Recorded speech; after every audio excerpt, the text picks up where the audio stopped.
Halo teman-teman, ketemu lagi dengan saya Rio Parao. Dalam video kali ini saya ingin menjelaskan atau sharing kepada teman-teman semuanya tentang bagaimana kita membuat price list, dan juga biasanya kan ada syarat dan ketentuan atau term and conditionnya di dalam price list tersebut. Nah, kenapa hal ini saya pengen bahas? Karena menurut saya ini sangat penting, dan lebih penting bahkan daripada price list yang kalian buat.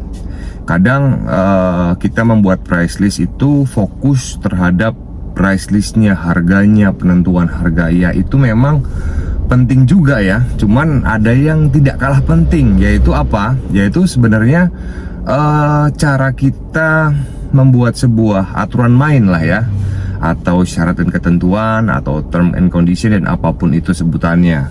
Nah, kenapa ini penting? Karena kadang-kadang banyak peristiwa kejadian setelah acara atau sebelum acara, banyak miskomunikasi atau kesalahpahaman antara dari pihak fotografernya dan juga klien ataupun vendor yang terkait gitu.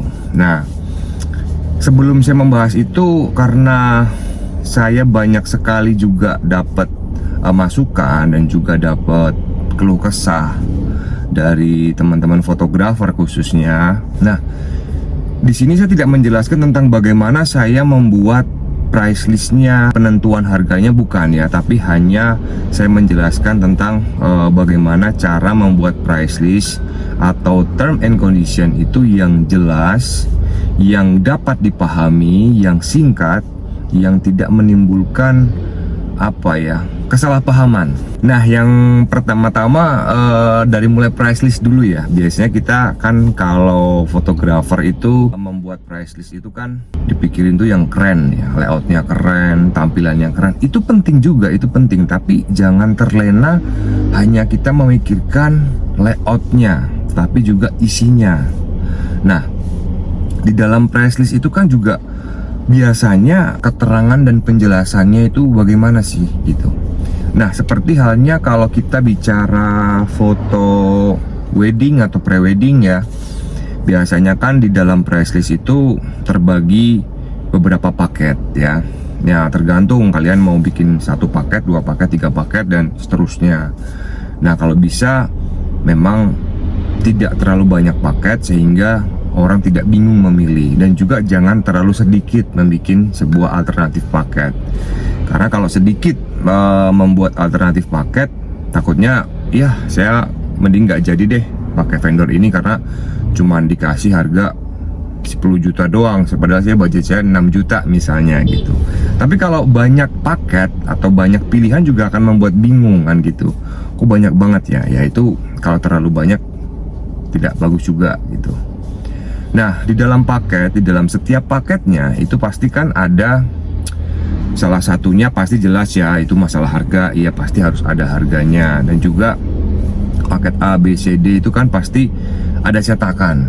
Nah, cetakan ini kalau saran saya juga yang jelas. Jadi kalian bikin misalnya cetakan album, tuh albumnya jenisnya apa, atau magazine, atau album hardcover, atau album tempel, atau album apa gitu. Itu dijelasin, artinya dikasih penjelasan. Dan juga ukuran albumnya, berapa halaman. Nah, satu album itu kira-kira memuat berapa foto sih? Kalau wedding kan biasa dikolase, disusun-susun gitu ya, istilahnya dikolase gitu ya. Nah, ini kira-kira ada berapa foto sih maksimalnya. Nah, ini dicantumkan satu album sekian foto, ukuran albumnya, dan bahkan kertasnya bahannya seperti ini. Kalau bagus lagi ada contoh foto atau video yang ditampilkan di situ, sehingga persepsi klien terhadap ekspektasi albumnya yang jadi itu nggak terlalu jauh.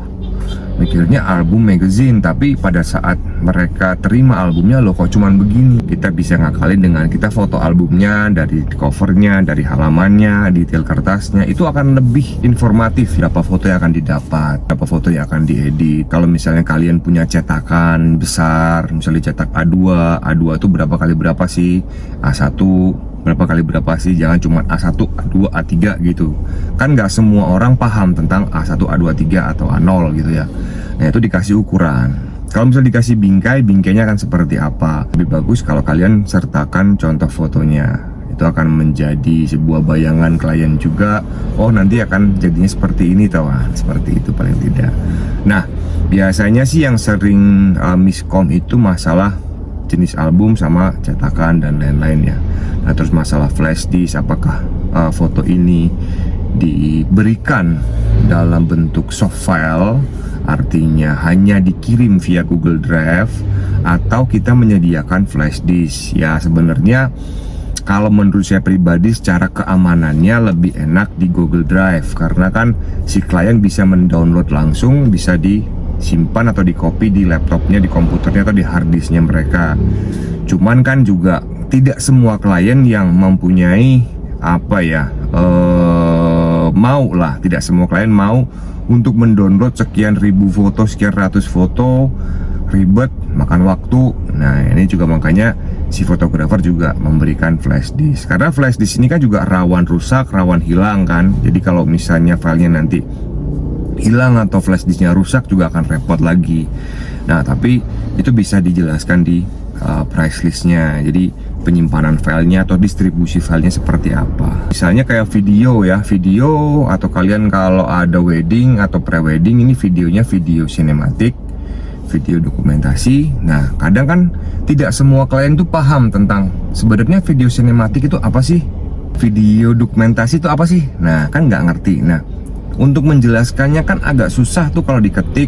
Video sinematik adalah sebuah potongan atau ringkasan video yang akan dipilih-pilih, akan dikemas dalam sebuah short video dengan berdurasi 2-3 menit dan disertai dengan background atau musik. Nah, tapi kan tidak segampang itu orang menangkap, oh sinematik bayangannya kayak gimana sih. Nah, kalau menurut saran saya ada perbandingan contoh video sinematik seperti apa, dokumentasi seperti apa. Nah, kalian bisa share link aja, nanti klien akan memilih. Jadi memperkecil atau mentiadakan kesalahpahaman, intinya di price list itu sebenarnya. Selanjutnya saya masuk kepada syarat dan ketentuan. Nah, biasanya kan teman-teman fotografer itu kan setelah membuat price list, bawahnya atau halaman berikutnya misalnya begitu ya, itu kan membuat syarat dan ketentuan. Nah, syarat dan ketentuan ini kan juga banyak hal yang harus diperhatikan, dan ini penting banget karena banyak terjadi kesalahpahaman, terjadi hal-hal yang tidak diinginkan kedua belah pihak antara vendor dan fotografer, sehingga menimbulkan sebuah masalah.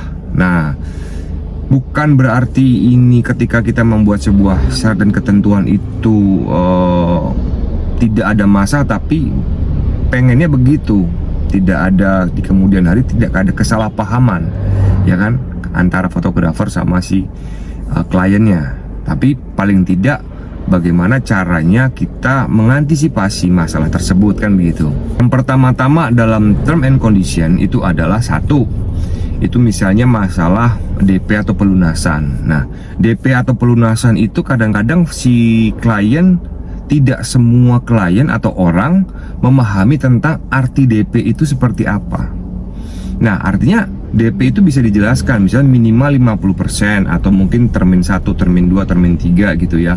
Kalau saya biasanya cuma ada 2 termin saja, termin DP sebagai tanda jadi, setelah itu pelunasan, kan begitu. Nah, DP sendiri kan mempunyai pemaknaan bahwa satu, DP itu bisa menjadi sebuah tanda jadi. Tanda jadi itu bisa menentukan atau mengikat, atau ya mengikat harga. Ketika harga di tahun ini misalnya harganya 1 juta, di tahun depan naik 1,5 juta, ya ketika si klien itu sudah DP, ya berarti sudah tidak masuk kenaikan harga. Itu pengikat atau pengingat harga atau pengunci harga ya. Nah, kemudian setelah itu DP itu juga bisa menjadi sebuah pengikat tanggalnya. Jadi kalau kliennya belum DP, ya berarti kita belum bisa mengamankan atau melok atau mengunci tanggalnya, karena DP lagi-lagi sebagai tanda jadi keseriusan dari pihak klien terhadap fotografer. Jika ada pembatalan misalnya di kemudian hari, pembatalan itu seperti apa sih? Pembatalan itu benar-benar tidak jadi menikah atau diganti tanggalnya. Nah, ini kan juga harus dijelaskan. Kalau kalian membatalkan menikah atau si klien membatalkan menikah dengan alasan apapun, misalnya kan tidak jadi menikah lah istilahnya begitu. Nah ini bagaimana DP-nya? Apakah hangus 100%, apakah 50% atau bagaimana? Ini kan kebijakan si vendor atau si fotografernya kan gitu. Apakah hangus atau bagaimana? Tapi kalau misalnya bukan gagal menikah atau mungkin tidak jadi menikah, tapi pindah tanggal atau pindah tahun atau pindah bulan, nah ini bagaimana? Apakah masih bisa? Apakah tidak bisa? Kalau bisa, apakah itu harus ada denda? Kok harus ada denda? Denda yang dimaksud adalah ganti rugi. Kok bisa ada ganti rugi? Kan belum foto, kok udah ada ganti rugi ya? Nah, kadang-kadang klien perlu kita edukasi bagaimana ketika si klien ini berpindah-pindah tanggal atau bulan atau tahun ya. Nah, ini juga kita perlu edukasi adanya ganti rugi. Ganti rugi yang dimaksud apa? Nah, kita jelaskan ke klien, jangan kita setelah di belakang-belakangnya baru kita jelaskan. Itu jelaskan di depan. Nah, maksudnya ganti rugi, kalau misalnya nih kliennya hari atau tanggal 1 mereka nikahan, terus mereka tanggal 29 atau 28 atau H-4, H-3 tiba-tiba membatalkan itu atau mengganti tanggal.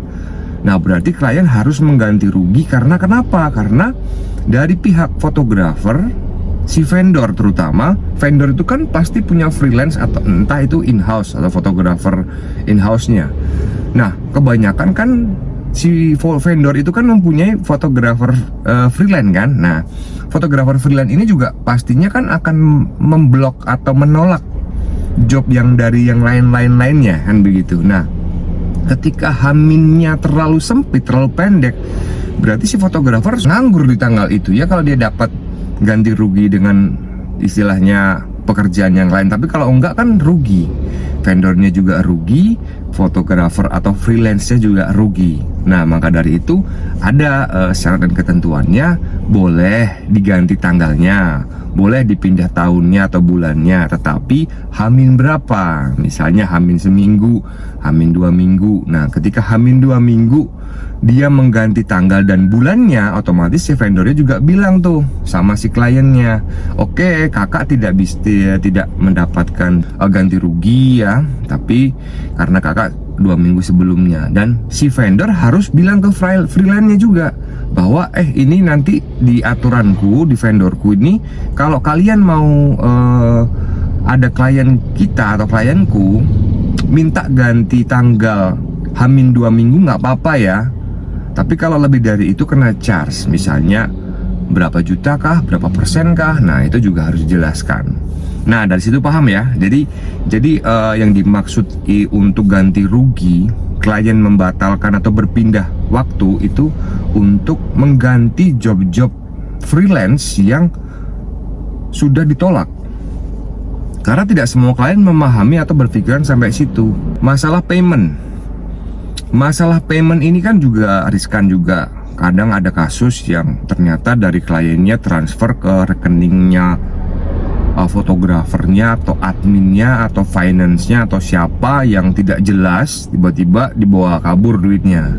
Nah, maka dari itu disertakan aturan mainnya bahwa pembayaran harus hanya melalui rekening ini, misalnya BCA atau Mandiri atau apapun dengan atas nama ini.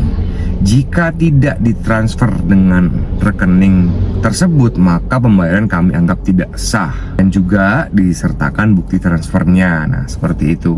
Itu untuk mengantisipasi hal yang tadi.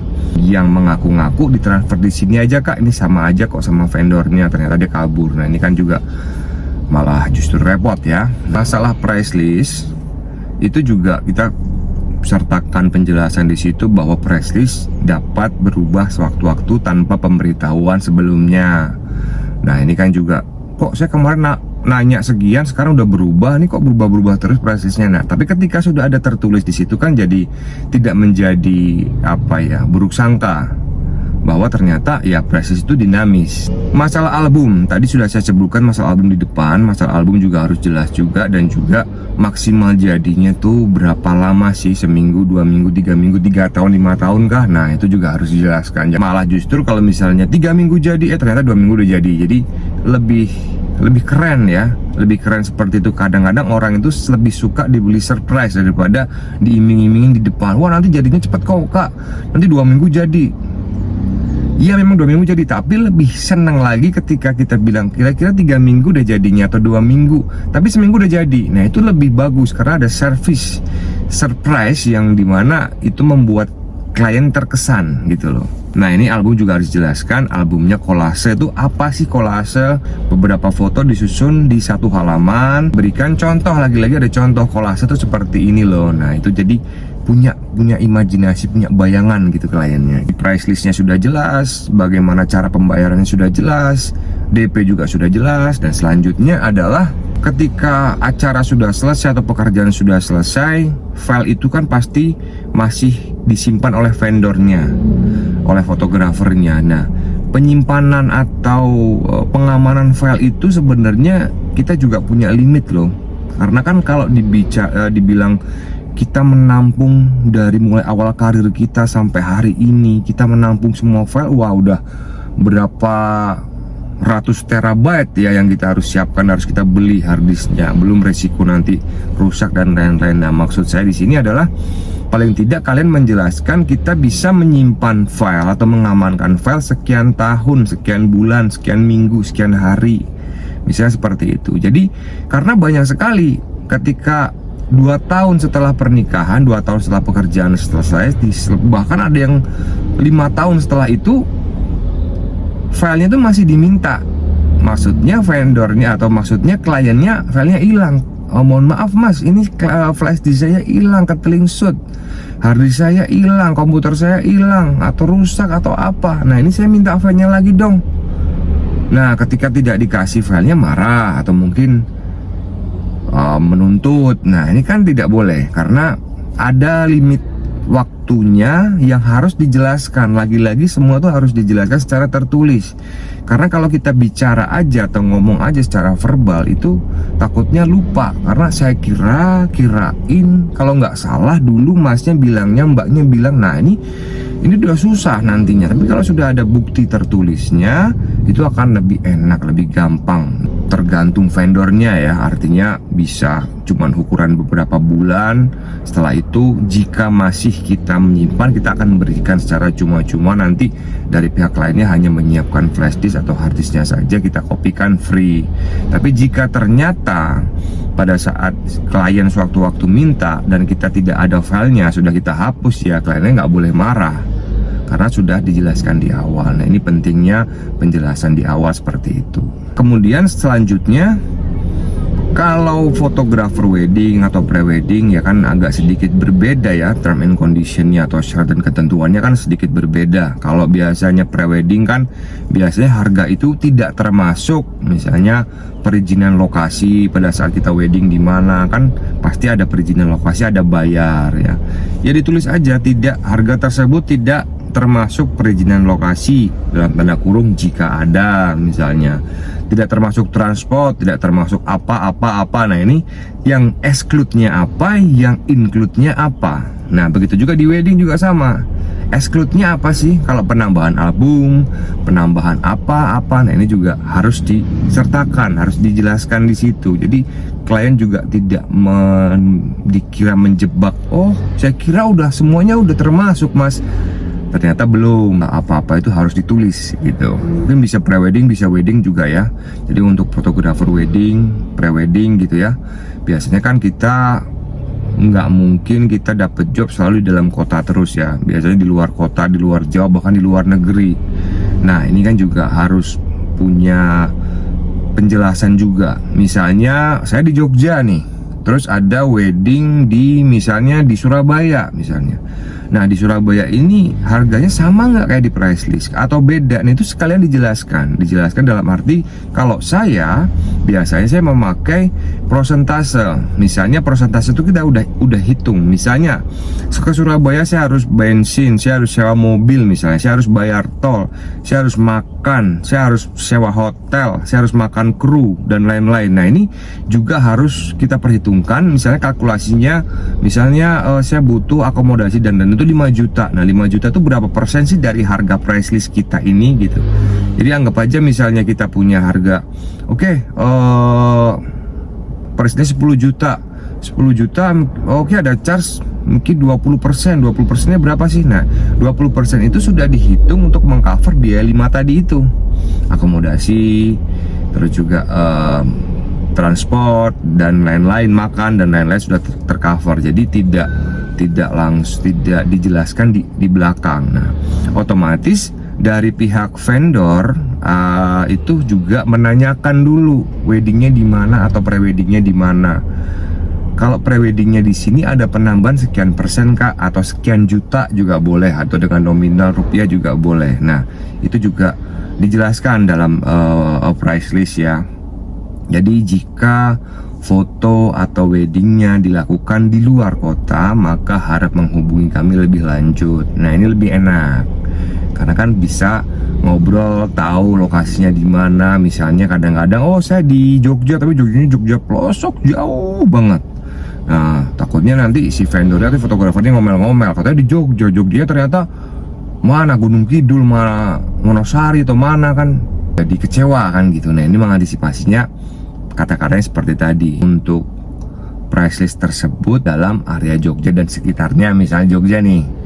Tapi jika pemotretan atau lokasi acara di luar kota atau di luar Jawa atau di luar negeri, maka harap menghubungi kami lebih lanjut. Nah ini lebih gampang, lebih enak bahasanya. Banyak terjadi juga ya yang tidak diinginkan kedua belah pihak tentunya. Ini kalau filenya hilang. Nah ini kalau filenya hilang tuh bagaimana terus? Nah biasanya ada yang mau ngobrol secara kekeluargaan, ada yang menuntut. Nah ini yang salah siapa? Apakah vendornya? Apakah si freelance-nya? Siapa nih yang salah yang menghilangkan file? Tentunya kan tidak mungkin dengan sengaja menghilangkan file. Nah paling tidak minimal ya, ini minimal itu ditulis dalam sebuah term and condition atau syarat dan ketentuan. Dalam arti jika terjadi force major, artinya force major itu hal yang di luar kendali kita. Mungkin harddisknya rusak, harddisknya dicuri, komputernya rusak, komputernya dicuri, kena banjir, kebakaran dan sebagainya yang tidak diinginkan, itu diselesaikan dengan cara kekeluargaan. Nah ini menurut saya akan lebih bijak daripada kita tidak menulis itu. Ya kalau kliennya pas enak, oke deh kita obrolin. Ya kalau fotonya cuma pre-wedding misalnya, atau foto wisuda, foto keluarga, oke kita ganti semuanya. Mau lokasinya di mana, free, bebas, kita bisa. Tapi kalau foto wedding, kan bukan hanya duitnya aja yang rugi, tapi momennya tidak bisa diulang kan gitu. Tapi paling tidak ada omongan atau obrolan di depan secara tertulis. Maka dari itu backup atau filing itu sangat amat penting. Terus beli MMC itu yang murah, beli harddisk yang murah pas ada promo, ngawur.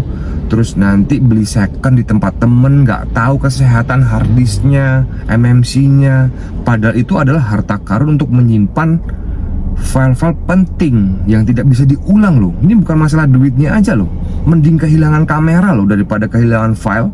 Ya nggak mending kehilangan semuanya sih, cuman itu lebih parah loh kalau kehilangan file ya. Makanya penyimpanan itu paling penting, paling krusial. Nah caranya gimana? Dari pihak vendornya, leader vendornya harus membudayakan backup file seaman-amannya dan secepat-cepatnya. Jangan menunda, jangan menunggu. Secapek-capek apapun kalian, itu kalian baiknya langsung membackup file. Artinya apa? Ketika wedding, ada salah satu fotografer yang membawa laptop dan harddisk. Nah, ketika langsung semua acara demi acara backup, acara-acara demi backup. Nah, yang di MMC-nya fotografer atau freelance masing-masing suruh keep dulu. Nah, ketika sudah diamankan semua file itu yang original, sesegera mungkin di copy di flash disk atau di Google Drive untuk diserahkan ke kliennya. Artinya apa? Ketika kita sudah menyerahkan semua file, nggak usah kita bicara yang diedit, semua aja, semua nggak usah dipilih-pilih, semua file udah diserahkan, kita sedikit aman, sedikit lega. Karena apa? Kita ketika nanti terjadi hal yang tidak diinginkan tadi, minimal kan, loh saya kan sudah menyerahkan semua filenya.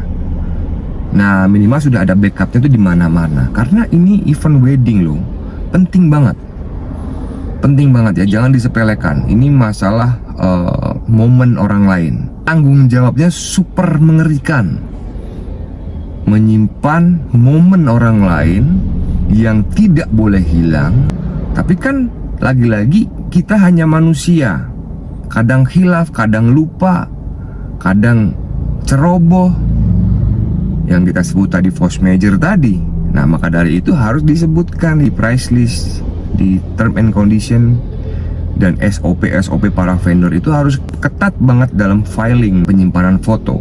Nah, ini banyak yang terjadi, ada yang dituntut sampai ratusan juta, bahkan miliaran. Pastinya kan mereka juga tidak sengaja, tapi ya mau gimana. Mudah-mudahan dapat membantu kalian untuk membuat atau melengkapi. Mungkin saya ada yang kurang lengkap, kalian boleh komen di bawahnya aja nanti apa yang belum lengkap, bagaimana cara mengatasi masalah-masalah tersebut. Menjadi sebuah pelajaran berharga bagi teman-teman semua, bagi saya juga, bagi semuanya. Mudah-mudahan yang menonton video ini mendapatkan manfaat dan terbebas dari masalah-masalah yang saya sebutkan tadi. Sampai jumpa di video selanjutnya bersama saya, Rio Parau.